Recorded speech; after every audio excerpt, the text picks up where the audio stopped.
What's going on? It's your boy Blackout Jones back again with a review of Tower of God. Let's get into it. Really quickly, I'm on the road to 100 subscribers. Currently, I'm at 76 subscribers. We are moving in so fast, guys. Moving so fast to 100 subs, man. Make sure you like, comment, and subscribe down below. It'll really help the channel grow. Thank you. All right, so this episode was a setup episode for the next one. That's probably where all the fireworks are going to go off. Maybe it'll be 2 more episodes of this, but we learned a lot this episode. So Bam and Rachel are allowed to take the final test. It turns out he didn't have to fight that dragon. Again, he just had to get the A-OK from him. He got it, and now Rachel and Bam move on to the final test. The final test is that they will be turned into fish. We're still waiting for that to happen. And has to be captured by these dolphins and has to get shot out. So that's a pretty shitty test, in my opinion. Pretty odd test, but it's what they had to do. Not only was the test shitty because it's a shitty test, but also we know from the previous episode that, you know, that royal enforcement officer, he's gonna attempt to kill the princess this episode, the princesses this episode, and he's gonna attempt to have Bam and Rachel fail this episode. So obviously, it's a lot of foreshadowing. You know, obviously they're going to be set up to fail. So it's a lot of bad things going around this testing portion. Also, I'd be remiss to say, you know, Big Rec is finally back in action. He's large and in charge once again. Shout out to Rec. So in this tidbit about Bam still having everything that nobody else had, when Shibisu was talking, he said Bam still has everything that he's looking for. I think, you know, one common thread amongst everybody that's in the tower is that they've had like a large loss in their life. Like Rachel, we don't know what her loss was exactly, but we know Anak lost her mother. We know that one girl, everybody, fuck's her name? Serena, I think her name is Serena, but she was the one who was cool with Shibisu a lot. They would talk, but she was like a thief and all her, you know, companions got killed. We know the Horn guy, his whole village got killed. Anyway, so usually if you're in that tower, it seems as though you've lost something, you know, great loss. But Bam, he's an irregular, so he forced his way in there, and, you know, he has something to live for, and that's interesting. So still, I wonder what Rachel is in there for. Also, why is it that everybody has lost somebody is now in the tower? Is that a punishment or is that a redemption? I'm not quite sure. All right, guys, you got me. You got a theory out of me, man. So here we go, right? So maybe the elites in this world, like, you know, obviously King Jihad is an elite, right? And so so maybe they're taking like people who have nothing left, and unbeknownst to them, they're climbing the tower, but they're being watched by everybody. People probably placing bets on them and stuff like this. I have a wild imagination, but maybe that's what it is. Maybe maybe they're watching them and they get a prize at the end, but however, they're pawns in a game, but they don't even know it. That's one possibility to why as though they have nothing left. You know, you just like, it's been played many movies around this type of, you know, plot or what have you. But back to the review. So, you know, the test administrator was talking about the bull coming in, and sure enough, man, that was foreshadowing again.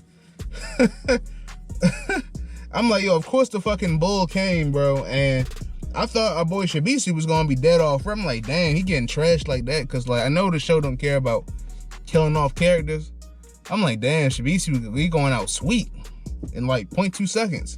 But that wasn't the case. He ended up surviving and being able to, he would end up being saved by the princesses who, hopefully he can save them now. Will he? Most likely not. Also, really quickly about the bull, man. The bull, I don't know why it's called the bull, but he's strong as a bull. Looks nothing like a bull. He really should be called Earthworm Jim. I don't know if y'all played that game back in the day, if you're old enough, but Earthworm Jim was a game on the GameCube, and it was perfectly mediocre. But this man should be called Earthworm Jim and not Bull. Strong as a bull, built like a worm. But in his control, he can be controlled by, well, he is being controlled by Yuga, or Ren, the royal enforcement officer. Very interesting. It's like, these characters got some powers on them, man. Because if you saw, the Royal Enforcement Officer also had like, he had like 10 worms coming out of his mouth when he was fighting Anak during that one scene. So it's a lot of shit these guys can do, man. This world has no limits. I just love how Bam and Rachel are just like chilling. Like Rachel's in her lazy boy and Bam's just, you know, hanging out or whatever. Unbeknownst to them, all hell is breaking loose around him. Like Coon has a plan. Like Bam trusts Coon, but Coon, boy, he got a plan, but it's falling apart, bro. It's falling apart. Things aren't looking good. There's literally like 3 groups of people trying to kill Bam. So are Bam and Rachel gonna die? They get eaten by another monster?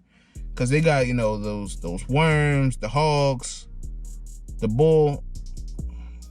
Only those 3, I think. But yo, it's not looking good for them, bro. Hopefully they can pull this off. Let me check my notes. Oh yeah, so we learned about Naray.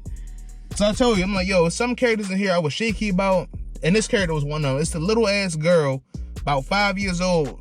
I don't know. She probably has a horrible backstory. But I'm like, yo, why is she in the tower?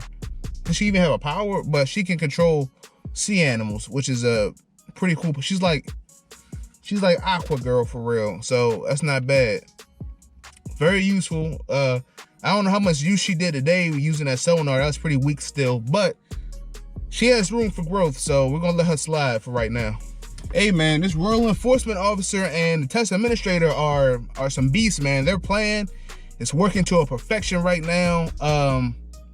The plan to kill Anak, the princesses, and gather the swords and what have you. He's already taken the Green April. He already took the Green April from her, sucked that one up.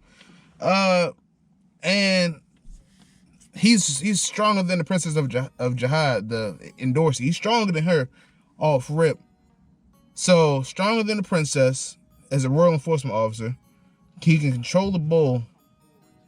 And I thought Anak was dead off rip. I'm like, that's an automatic insta kill right there through the heart, bro. But luckily she survived. But now, you know, at the end it's going to be Endorsi versus Anak. Now, I don't think Endorsi's going to kill Anak at all. Somebody's going to come in and say and fuck that whole situation up, but there's no way Endorsi's getting rid of Anak. They just started to bond a little bit, so I don't think that's the road that's going to take. All right, so just going by this setup episode, I can already tell you that the next episode is going to be a banger. It's going to be action-packed because this is about 3 subplots that's got to be fulfilled with all the different people trying to kill Bam and Rachel or hunt them, what have you. So in this series, usually when they have the alley-oop episode, you know, they're throwing a lot. The next episode, they're going to come down hard, finish it strong. So I got high hopes for the next, because only like, somebody told me we're only getting 13 episodes this season. So it's got to be full speed ahead from here, because it's going to be like a big cliffhanger, probably something huge probably getting exposed also. Probably all the murky shit probably coming to light after this. So yeah, and also another plot line is that the first Prince of the Jihad that they met, they gave him the Black March. They're getting closer and closer. They've literally been trying to find them for like the whole damn season. The whole season she's been trying to look for this guy. And like I said, her navigator is not that good, because I don't think that she's ever going to make it there. But she'll probably make it there. She'll probably make it there next episode for real. She'll probably be the one to blow that whole shit up. But anyway, overall, what I'm talking about blowing up is between Endorsi and Anak. She'll probably blow that up next episode. That's my theory.